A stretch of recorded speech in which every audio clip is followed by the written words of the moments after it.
let me now move on to the main topic I wanted to talk about tonight, which is the claims about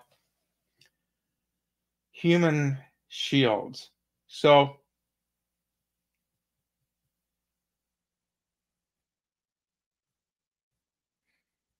I use this highlighting program and you have to log back into it every time you use it. It's really kind of annoying.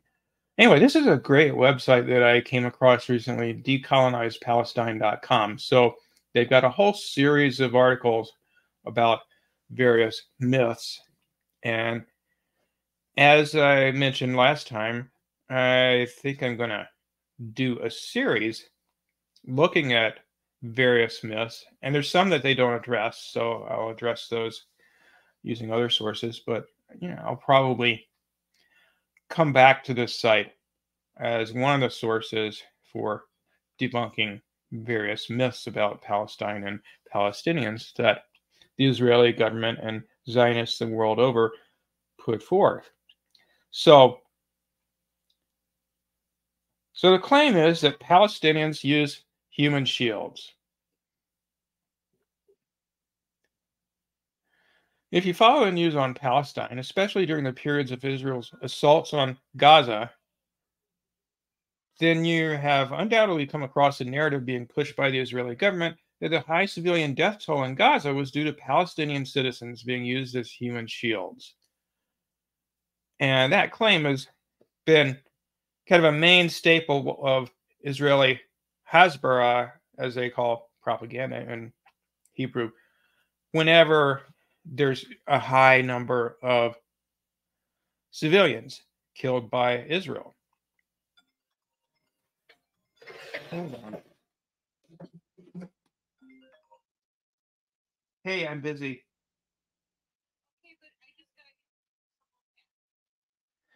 Okay.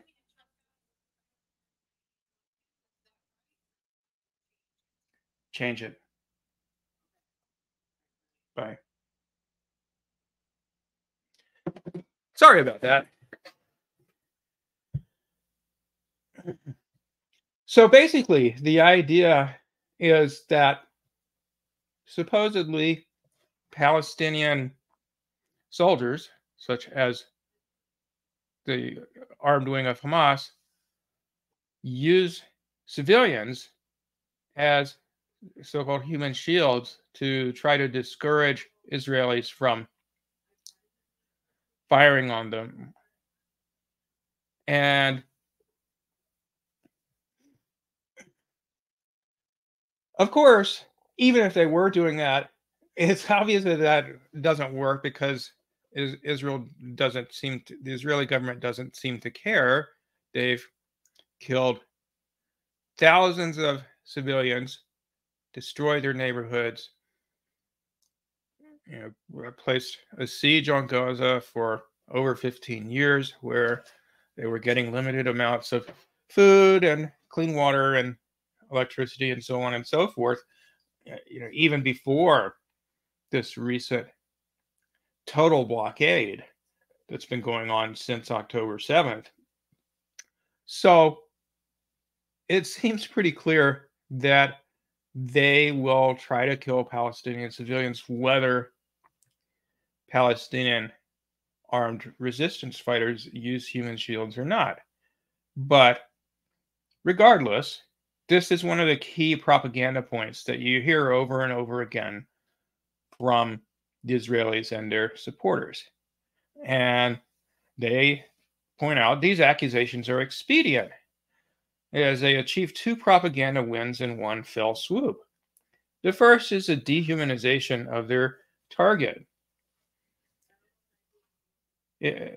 especially if the allegation is that Hamas or whoever it is are using women and children as human shields. The message implied here is that only uncivilized and barbaric peoples, terrorists or whatever other label people choose to slap on Palestinian militants, only uncivilized and barbaric peoples would purposely put their vulnerable in harm's way. This automatically reinforces a position and narrative of the accuser by placing them on a higher moral ground.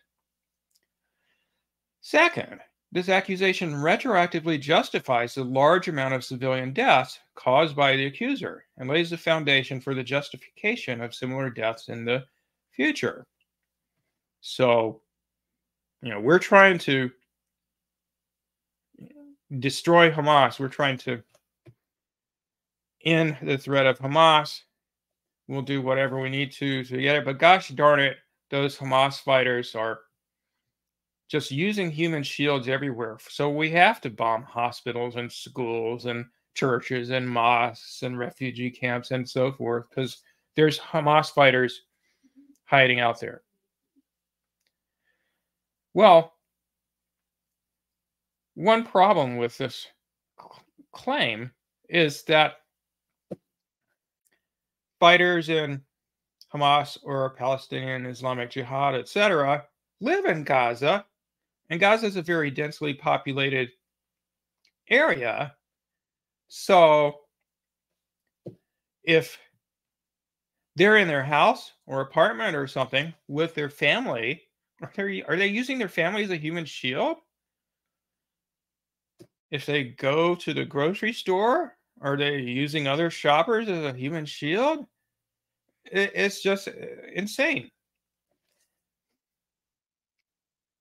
So as the author of this webpage points out, in this scenario, the victimized people become culpable for their own deaths, and the responsibility is shifted away from the perpetrator of the deadly violence, i.e., Israel. So, of course, you see an auxiliary to this claim about human shields with the claim that, well, Gaza residents voted for Hamas, Hamas's elected government, so therefore they're responsible for whatever war crimes Hamas has committed. Of course, never mind that the majority of people in Hamas are just the government. They're not armed resistance fighters. And out of the tens of thousands of armed resistance fighters in Hamas's armed wing, sure, some of them have committed war crimes during the October 7th uprising and perhaps on other occasions. There's evidence of that, but the vast majority of them probably not. But anyway, this is actually not new. Way back when, for example, Britain was colonizing India, Indian resistance fighters were also accused by the British of using human shields. But even though Israel makes this allegation all the time, they point out, there's actually scant evidence to corroborate it. Because if the use of human shields was so widespread as to cause hundreds upon hundreds of dead Palestinian civilians, then surely there would be a reporter or an observer on the ground that could have caught a whiff of it. This page was presumably written back when we were talking hundreds and hundreds of dead Palestinians, or a couple of thousand in 2014, as opposed to more recently when there are well over 10,000. In any case, this claim has been going on for a while, and reporters on the ground, they say, could find no trace of such a supposedly widespread action. Jeremy Bowen of the BBC wrote that he found no evidence of the use of human shields while he was covering the assault on Gaza in 2014. So Jeremy Bowen is a Middle East reporter for the BBC, or he was in 2014, and he was in Gaza, and he says, I saw no evidence of Hamas using Palestinians as human shields.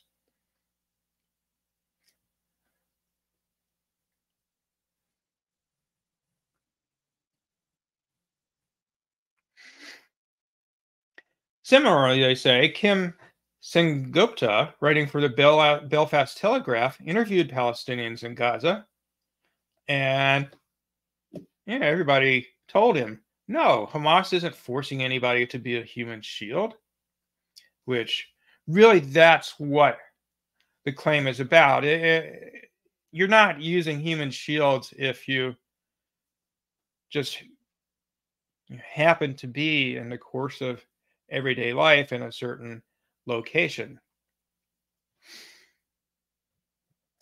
Amnesty International also released a report based on an investigation they did into the matter of human shields. And in their report, they indicate that the Israeli authorities have claimed that in a few incidents, the Hamas authorities or Palestinian fighters directly or physically coerced individual civilians in specific locations to shield combatants or military objectives. Amnesty International has not been able to corroborate the facts in any of these cases. So it seems, they say, that the Israeli claims have no basis in reality and are just a way to demonize Palestinians and legitimize their indiscriminate bombardment of civilians. And it's not just Palestinians that they've made these claims about. When Israel has invaded Lebanon, they have also accused Hezbollah of using human shields.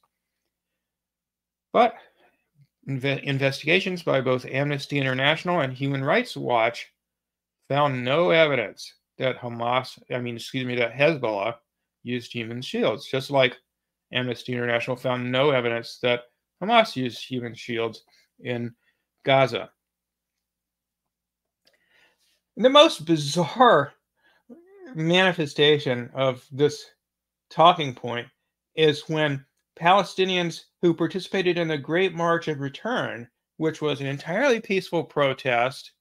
I don't think Hamas was even involved in organizing it, not that that matters, but the claim of people using human shields is about people in the military capturing civilians on the side that they're fighting and holding them hostage as a way of trying to literally shield themselves from enemy fire.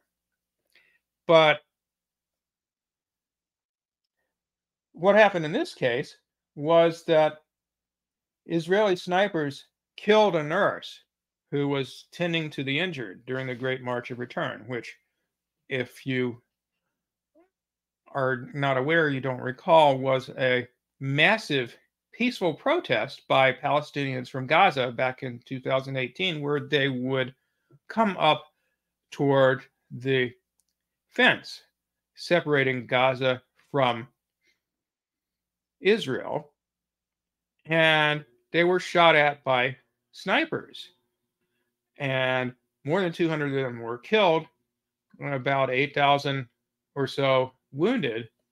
Many of them very severely. We're talking paralysis and stuff like that during this several month long protest involving tens of thousands of people, completely unarmed and peaceful. And yet this nurse was accused of being a human shield. Well, I'm not sure if she was accused of being a human shield. Let me just remind myself what the allegation was.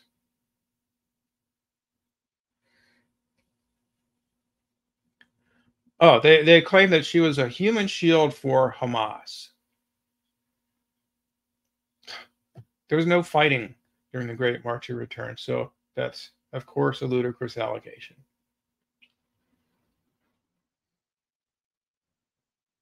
Let's see if I've got any comments.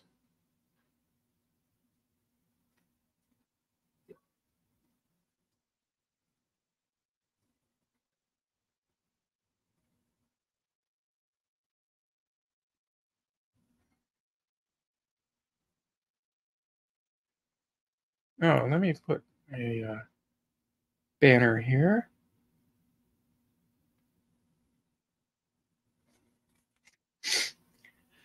So, as I always say, help boost this channel in the algorithm if you're watching it on YouTube, or follow me if you're watching on Twitter/X. So, like and share the video, make some comments, subscribe to the channel, and also check out my Substack blog, jeffmelton.substack.com. Okay, so back to this.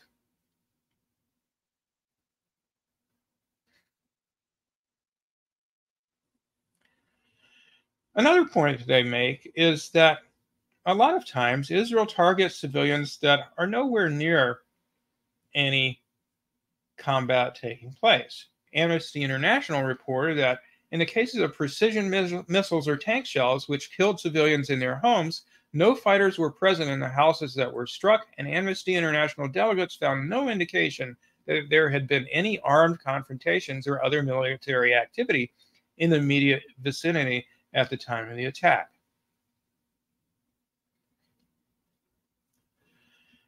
And they go on to point out that this is a deliberate policy followed by the IDF that's come to be known as the Dahia Doctrine. Not sure how you pronounce that. Where basically they say that they're justified in responding to any armed attacks on Israel, on Israeli troops or whatever, with disproportionate force on civilians. Gadi Eisenkot, an Israeli official, said, "From our standpoint, these are not civilian villages, they are military bases." So in other words, if armed fighters live someplace, then that place is a military base. Ludicrous, ludicrous, ludicrous. But like a lot of things that Israel falsely claims about Palestinians, in fact, when we look more closely, this claim that Hamas or other Palestinian fighters are using Palestinian civilians as human shields is a case of projection. It's actually not Palestinians who did this, but the IDF, the Israeli military, that does this. Israel, they say, has been notorious in its use of Palestinians as human shields.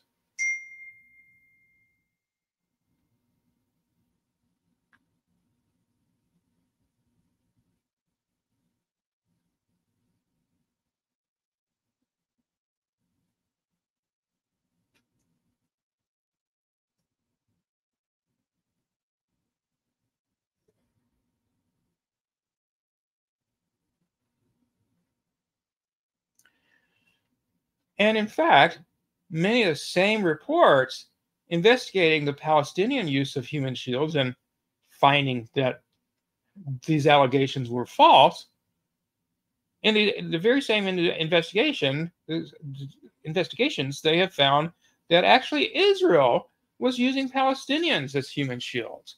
For example, they would force Palestinian civilians to check houses for traps or handle suspicious objects that might have a bomb attached to them or something, or tie them to military vehicles to discourage stone throwing, or in some cases to discourage live ammunition fired at IDF soldiers. Even a simple search reveals hundreds of cases of Palestinians being used as human shields. This is not a case of a few bad apples, but of rampant and widespread behavior. So,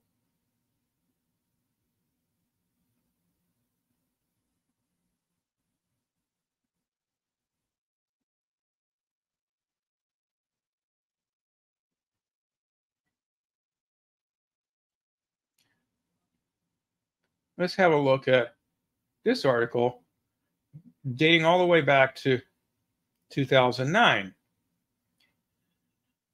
Guardian investigation uncovers evidence of alleged Israeli war crimes in Gaza, including, according to Palestinians, using children as human shields, as well as targeting hospitals way back in 2009. So, targeting hospitals is certainly nothing new for Israel.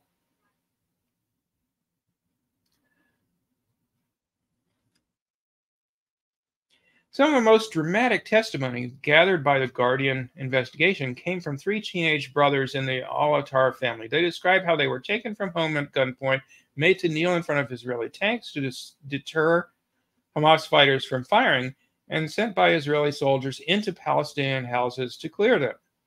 They would make us go first, so if any fighter shot at them, the bullets would hit us, not them, 14-year-old Al-Attar said.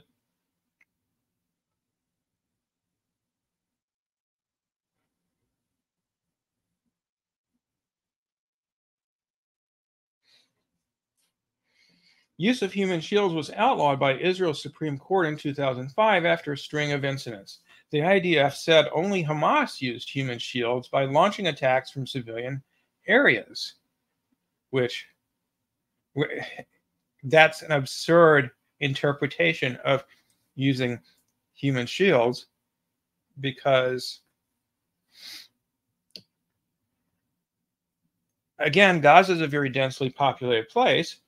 And in fact, Israeli military bases and outposts, as well as the headquarters of the Israeli Department of Defense, or Offense, really you should say, which is located right smack in the middle of downtown Tel Aviv. So is the IDF using civilians as human shields just because their headquarters is in downtown Tel Aviv? Anyway, this article just blew my mind. They were talking about the case of a Palestinian girl used as a human shield during a firefight with Palestinian gunmen in Jenin, which I think that's in the West Bank.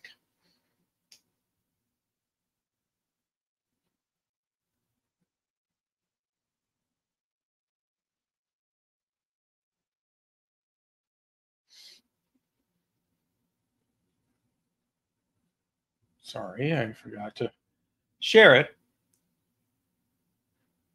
So they say in this article, Jenin fiercely resists Israel's constant attacks. Article from Electronic Intifada. Last week, Israeli soldiers used a Palestinian teenage girl as a human shield during a firefight with Palestinian gunmen in Jenin. The Israeli military besieged the house of Ahed Mohammed Rida Mereb in Jenin's Al-Hadaf neighborhood in order to arrest her 20-year-old brother. After ordering Ahed's parents and younger brothers out of the house, the Israeli army opened fire on the house where her brother remained. Her brother retaliated by shooting at the Israeli troops, according to a field investigation by Defense for Children International Palestine. 2 hours later, Palestinian resistance fighters began firing heavily at an Israeli military vehicle. Soldiers forced Ahed, the teenage girl, to stand outside the military vehicle for 2 hours while they sat inside exchanging fire with Palestinian gunmen. Bullets were being fired at the military vehicle from all directions, Ahed told DCIP, the Defense for Children International Project. I was trembling and crying and shouting to the soldiers to remove me because the bullets were passing over my head, Ahed added. But one of them ordered me in Arabic through a small window in the military vehicle, "Stay where you are and don't move. You're a terrorist. Stand in your place until you say goodbye to your brother." I had tried to tilt her head to the side to dodge the bullets, but one of the Israeli soldiers ordered her to stand up straight, DCIP stated. She was forced to remain there for 2 hours before running near a tree and collapsing. She was treated at the hospital for severe mental distress and low oxygen levels. After evacuating Ahed's house, where she lived with her extended family, including 8 children, Israeli forces bombed the house with rocket propelled grenades, causing it to catch fire, and then attacked it with live ammunition. So, after putting her life at risk and terrifying her by using her as a human shield, then they destroyed her family's house. Just absolutely disgusting.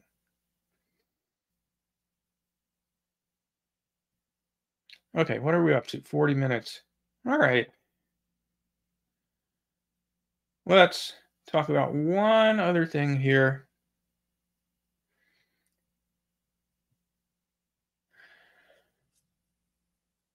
So, a variant on this human shield claim that we've been hearing a lot lately is that, as you probably know, Israel's been bombing or otherwise attacking through cutting off their fuel and electricity supplies, cutting off shipments of medical supplies, etc. They've been doing this to every hospital or other medical facility in Gaza, especially northern Gaza.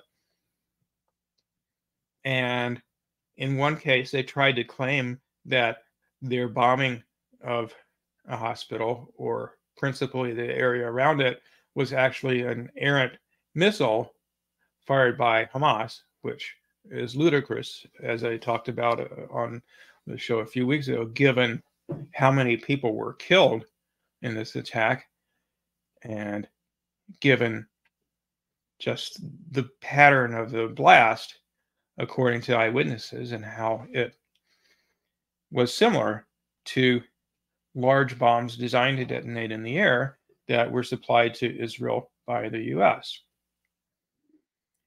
So, anyway, this article in Electronic Intifada, just published today, in fact, is titled Israel's Claims of Terrorist Activity in a Children's Hospital Were Lies. So, this is written by a Palestinian woman, Rifat al-Rir. On 10th of November, she says, we woke up and found Israeli tanks right under our window at her house. No, excuse me, the hospital. My family had been taking shelter at the Rantisi Children's Hospital for a few days. What happened before and after we woke up that day demonstrates how Israel lies as a matter of routine. Contrary to its claims, Israel deliberately causes destruction and damage. Its systematic attacks have been designed to make the functioning of Gaza's health system impossible. We have been displaced from her home since 19th of October. That day, Israel bombed our building, our apartment building, destroying their apartment. So they took shelter at a school, crammed in to one wing of the school with 200 other people, 2 bathrooms for all of them. We had left all our food at home. Some of the food was destroyed as our kitchen took a direct hit, destroying the fridge and much of our food reserves. The situation at the school was, to say the least, inhumane and unsanitary. So, after spending a few days at the hospital, she had the opportunity to take shelter at the school. She had the opportunity to take shelter at a hospital instead, where she would have electricity and internet access so that she could do her journalism, reporting to Electronic Intifada or whoever else she does reports for from Gaza. I wanted to be online so that I could report to the world Israel's extermination campaign against Palestinians in Gaza. The Rantisi hospital was a lot better than the school. I thought that I would spend the whole time there until Israel stops its genocide. That was before we got a notice. An Israeli flyer was circulating alleging there were terrorist Hamas activities at the Rantisi hospital. So then Israel attacked the hospital. Israel's troops surrounded the buildings, not only of the hospital, but of schools in the area. They bombed solar panels that were supplying power to the hospital and the roof of Gaza's main psychiatric hospital. She's talking about hospitals in general. Israel bombed the entrances to hospitals, causing deaths and injuries. Israel had already bombed a local bakery and electric poles and roads. In other words, Israel is making life impossible in the northern half of Gaza, leaving people with no choice but to move southwards. Not that that's really safe. So the next morning, more than 2/3 of the people sheltering at the hospitals had to evacuate. Israel attacked people sheltering in hospitals, supposedly to send a message that there were Hamas activities inside them, but no Hamas member could be seen and none were arrested as we were forced to leave, with machine guns and tanks pointed at us.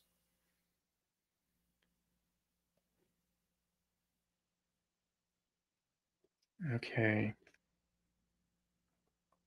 On 10th November, my daughter Shima woke me up and showed me a video of the Israeli tanks right below our window. It was terrifying. The tank was huge. I had never seen one so close.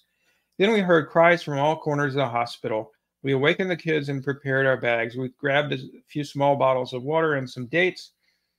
With Israel claiming that there were Hamas activities inside the hospital, I did not expect anything good to come out of this situation. So she gathered people together and told them to be calm and explained to them there were three possible scenarios. So the first was that the tanks were blocking the road to the west, but the road to the east was relatively open. The second was that the Israelis might let women and children go and arrest the young men. And the third scenario, she said, they might let the women and children go and shoot the young men. And of course, people were terrified about that possibility. So they had to leave. Hands up with white flags. And another hospital in the area was also preparing to evacuate. They got a message from them. When they approached our gate, we rushed and joined them, carrying as little as possible, leaving behind most of our food and water reserves, just as we had to do when our home was bombed. That Israel allowed everyone to leave without detaining or even questioning anybody, she says, is evidence that claims of Hamas terrorist activities at Rantisi Hospital were lies.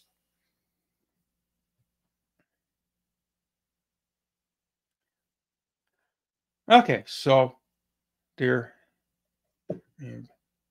refugees again now. And as you know, there was also a claim that Al-Shifa Hospital was being used as a Hamas base. But she never presented any evidence, or they never presented any evidence that this was true. In fact, in one of their propaganda videos, they claimed to have found a cache of rifles and automatic rifles and other weaponry, such as grenades, inside of the room in the basement of Al-Shifa Hospital where there was an MRI machine. Now, think about that for a minute. Why on earth would anyone in their right mind leave weapons in a room, which of course contain a lot of metal, in a room with a magnetic resonance imaging machine? It's just patently bullshit. Just an obvious lie. And there were claims that Al-Shifa Hospital was the central command post of the Hamas armed wing of Hamas, which again is just absurd because they've been claiming that for years. They've never produced any evidence of it.